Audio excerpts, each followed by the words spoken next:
বিশ্বকাপের গ্রুপ আয়ের high voltage লড়াই শেষ হলো নরওয়ের জয়ের মধ্য দিয়ে। এশিয়ার পরাশক্তি ইরাকের পরাজয় হলো ইউরোপীয় গতির কাছে। নরওয়ের স্বস্তিদায়ক জয়ের নায়ক বনে গেলেন গতিমানব খ্যাত আর্লিং হল্যান্ড।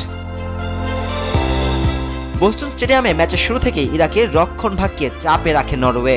আক্রমণের ধারাবাহিকতায় ম্যাচের 29 মিনিটে লিড পায় গ্রেসিংস্ট্যান।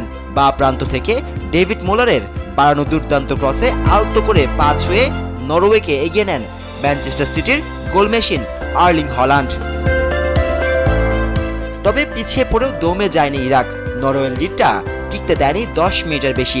ম্যাচের 39 মিনিটে বা প্রান্ত থেকে আমির আল আমারির মাপা ক্রস বাতাসে ভেসে দারুণ এক হেডে গোল করেন ইরাক স্ট্রাইকার আইমেন হোসেন। আর তাতেই সমতার স্বস্তিতে ফেরে ইরাক শিবির। আমাদের উঠে দাঁড়াতে হবে। স্পিড সকল অন্যায়ের বিরুদ্ধে রুখে দাঁড়ানোর এনার্জি পার্টনার।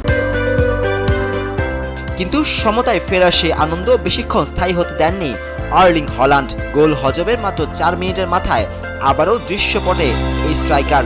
ম্যাচের 43 মিনিটে ব্যবধান দ্বিগুণ করেন হল্যান্ড। আর তাতে 2-1 ব্যবধানে এগিয়ে থেকে বিরতিতে যায় নরওয়ে। দ্বিতীয়ার্ধে ফিরে ব্যবধান বাড়াতে ব্যস্ত হয়ে ওঠে সোলবাকেনের শিষ্যরা।